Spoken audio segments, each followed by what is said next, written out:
दोस्तों, आज के इस मैसेज में हम आप तमाम लोगों तक एक ज़रूरी बात पहुंचाना चाहते हैं कि हमारे भारत देश में बड़े बड़े रोड बन रहे हैं, हाईवे बन रहे हैं, एक्सप्रेसवे बन रहे हैं, लेकिन अगर आप अपनी फैमिली के साथ किसी भी रोड पे, किसी भी रास्ते पे सफ़र करते हैं तो याद रखें, हमारे देश में जगह जगह पे ब्रेकर बने हुए हैं और ब्रेकर्स के ऊपर कोई लाइनिंग नहीं है।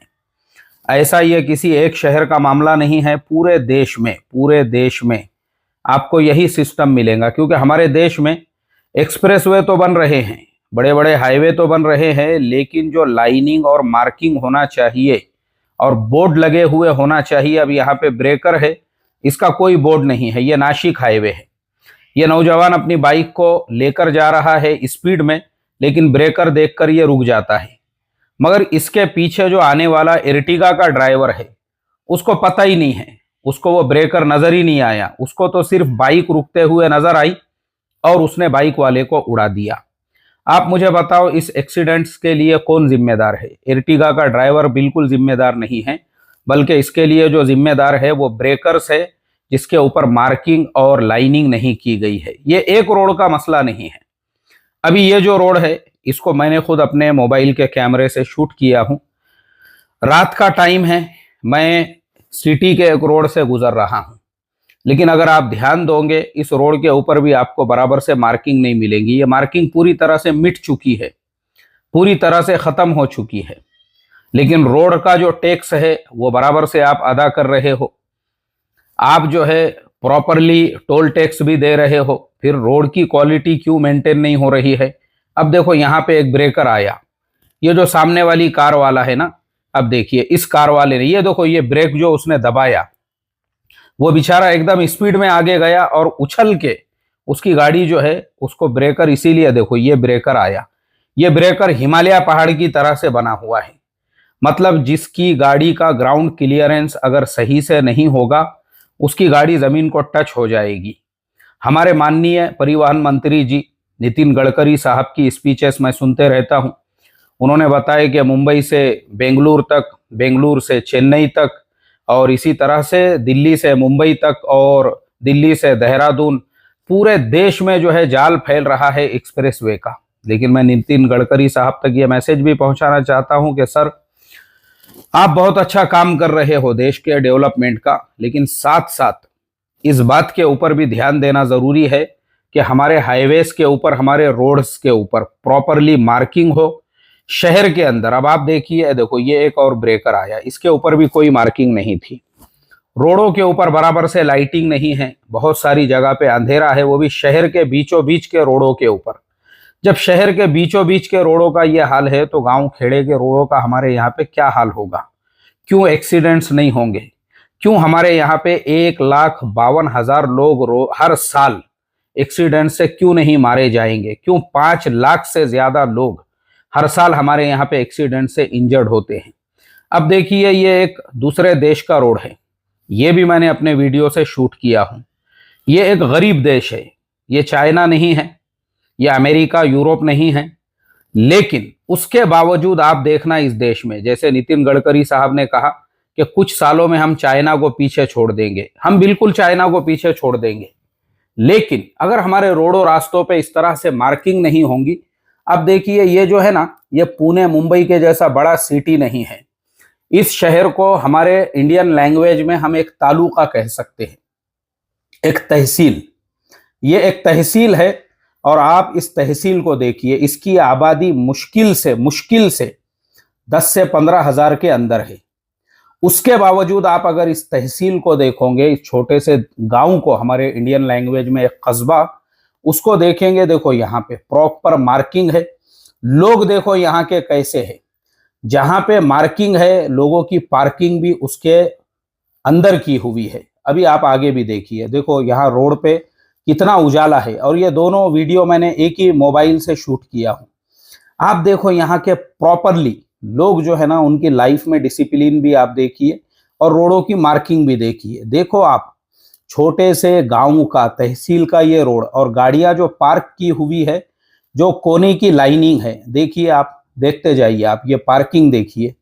हमारे देश में वैसे तो पार्किंग आधे आधे रोडों के ऊपर होती है, इसकी वजह से भी ज़्यादातर हमारे यहाँ पे एक्सीडेंट्स होते हैं। लेकिन इस रोड के ऊपर आप देखिए, लोग भी जो है इसने डिसिप्लिन वाले हैं, यहाँ पे पार्किंग उन्होंने लाइन के अंदर ही की हुई है और रोडों पे मार्किंग देखिए आप। और दूसरी बात, इन मुल्कों के अंदर, इन देशों के अंदर ब्रेकर का सिस्टम नहीं है।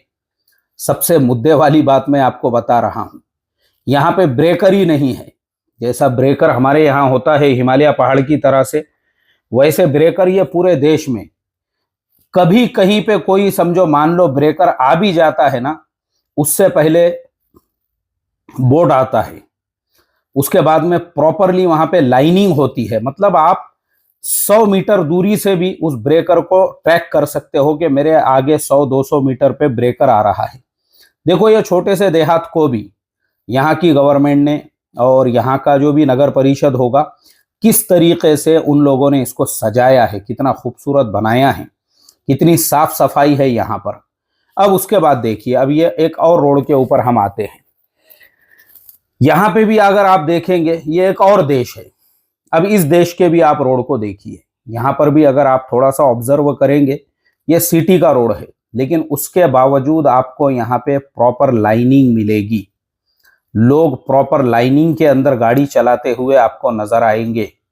और पूरे रोड पे जब प्रॉपर लाइनिंग होती है, प्रॉपर जो है रोड के ऊपर निशानात लगे हुए होते हैं ना, तो गाड़ी चलाने वालों को उससे पूरी पूरी आसानी होती है। ये जितनी आसानी के साथ में यहाँ के लोग गाड़ियां चला रहे हैं, हर टाइप की गाड़ी आपको मिलेंगी। टैक्सी भी यहाँ पे चल रही है, बस भी यहाँ पे चल रही है, बड़ी गाड़ियां भी है, छोटी गाड़ियां भी है। और बाइक वाले जो है उनके लिए भी एक स्पेशल लाइन बनी हुई है लेफ्ट साइड के अंदर। बाइक वाले बिल्कुल अपनी लाइन के अंदर चल रहे हैं। कोई भी बाइक वाला आपको बड़े गाड़ी वालों को डिस्टर्ब करते हुए नहीं मिलेगा। जो लोग दरमियान से चल भी रहे हैं, ये वो लोग हैं जहां उन्होंने रोड पे रास्ते पे गुंजाइश देखी, उस एतबार से वो अपनी गाड़ी चला रहे हैं। लेकिन अगर आप देखेंगे तो इसका फायदा यही है कि ये जो मार्किंग होती है ना रोडों के ऊपर प्रॉपरली, अब देखिए रोड बाहर जा रहा है, यहाँ पे भी प्रॉपर मार्किंग की गई है। अब हम लोग बाहर निकल गए, अब आप देखो ये प्रॉपर मार्किंग की गई है। प्रॉपर मार्किंग के साथ में ये साइड का भी जो रोड है उसी एतबार से यहाँ पे गाड़ी चल रही है। तो देखो, बताने का मकसद मेरा बस इतना ही है कि आप अगर अपनी फैमिली के साथ, अपने घर वालों के साथ कहीं पे भी सफ़र करते हैं, कहीं पे भी यात्रा करते हैं, आप अलर्ट रहे, आप सावधान रहे कि आप अपनी फैमिली को लेकर सफ़र और यात्रा कर रहे हैं तो कहीं ऐसा ना हो कि आपकी जो फैमिली है और आप अपनी फैमिली के साथ सफ़र कर रहे हो और अचानक इस तरह का कोई ब्रेकर सामने आ जाता हो और ब्रेकर के सामने आ जाने की वजह से आपको या आपकी फैमिली को किसी भी तरह से कोई तकलीफ हो, या आपको या आपकी फैमिली को किसी भी तरह से कोई एक्सीडेंट फेस करने की ज़रूरत पड़े सिर्फ लाइनिंग की वजह से और सिर्फ ब्रेकर की वजह से, ऐसा ना हो। इसलिए मैं आपको अलर्ट और आपको सावधान करना चाह रहा था, क्योंकि हमारे देश में लोगों को ड्राइविंग के रूल्स रेगुलेशंस ही पता नहीं है। अभी मैं जिस देश की बात कर रहा हूं, मेरे पास खुद वहां का ड्राइविंग लाइसेंस है। वहां पे ड्राइविंग लाइसेंस, चाहे आपको मोटरसाइकिल का ड्राइविंग लाइसेंस चाहिए या कार का ड्राइविंग लाइसेंस चाहिए, वहां पे बाज़ाब्ता उसकी क्लासेस आपको करना पड़ती है। वहां का रूल ही ये है कि कोई भी इंसान इस तरीके से ड्राइविंग लाइसेंस नहीं ले सकता है कि मैंने अपने दोस्त से ड्राइविंग सीखा हूँ, मैंने अपने भाई से ड्राइविंग सीखा हूँ, मैंने अपने चाचा से, अपने मामू से ड्राइविंग सीखा हूँ। इन मुल्कों का रूल ये है कि आपको प्रॉपरली कम से कम 15 दिनों तक, अगर आपने ड्राइविंग सीख ली है तो कम से कम 15 दिनों तक आपको कोई ना कोई ड्राइविंग स्कूल ज्वाइन करना ज़रूरी है। ड्राइविंग स्कूल के अंदर आपकी 15 दिन की क्लासेस होंगी। ड्राइविंग स्कूल वाले आपको सर्टिफिकेट देंगे और उस सर्टिफिकेट के बुनियाद पर फिर आप जो है ड्राइविंग के लिए अप्लाई कर सकते हो। और उसके बाद आपका टेस्ट वगैरह होकर उसके कुछ कंप्यूटर के ऊपर आपके एग्ज़ाम्स होते हैं।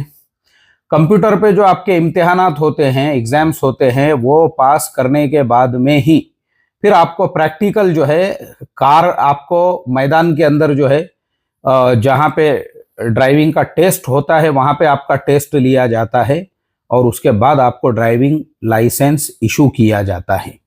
इन मुल्कों का रूल ये है। तो इसलिए देखो, यहाँ के ड्राइवर भी अगर आप देखोगे तो आपको पूरे डिसिप्लिन के साथ में दूर दूर फासला, जिसे हमारे यहाँ पे हर गाड़ी के पीछे, हर कार के पीछे, हर बाइक के पीछे हमारे यहाँ पे लिखा हुआ होता है सुरक्षित अंतर ठेवा। लेकिन सबसे ज़्यादा एक्सीडेंट इसीलिए हमारे यहाँ पे होते हैं कि सामने एक गाड़ी वाले ने ब्रेक मारा और पीछे से 2-4 गाड़ियां जाके उसको फुस गई या उन्होंने उसको ठोक दिए।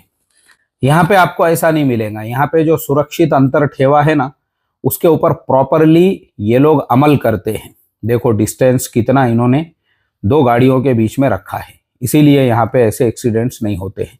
तो यहाँ दोनों को भी ख्याल रखना ज़रूरी है। एक तरफ तो जो सिस्टम है, शासन है, उनका काम है भाई प्रॉपर मार्किंग करो। जैसे देखो ये रोड के ऊपर प्रॉपरली हर चीज़ की मार्किंग रोड के ऊपर की गई है, कहाँ पे क्या आने वाला है, किधर कौन सी लाइन जाने वाली है, कौन सी लाइन जो है वो ब्रिज के ऊपर जाने वाली है, कौन सी नीचे जाने वाली है। इससे गाड़ी चलाने वाले को पूरी सहूलत हो जाती है। और दूसरा काम हमारा भी है, हम प्रॉपरली रूल्स रेगुलेशंस को फॉलो करते हुए, और हमारे यहाँ के रोड रास्तों के एतबार से भी ख़ास तौर पे फैमिलीज़ के साथ में आप सफ़र कर रहे हो तो पूरे ध्यान से ब्रेकर आ रहा है नहीं आ रहा है। अगर बोर्ड वहाँ पे नहीं भी है तो भी आपका काम है, अब आपको थोड़ी डबल मेहनत करना पड़ेगी, लेकिन वो ज़रूरी है आपके लिए। वो करोगे आप तो ही आप प्रॉपरली अपनी फैमिली और अपने खुद के सेफ्टी और सिक्योरिटी के साथ में सफ़र कर सकते हो। ठीक है, चलिए तो अब मैं लेता हूँ आप सभी लोगों से इजाज़त। टेक केयर, अपना बहुत बहुत ख्याल रखिए।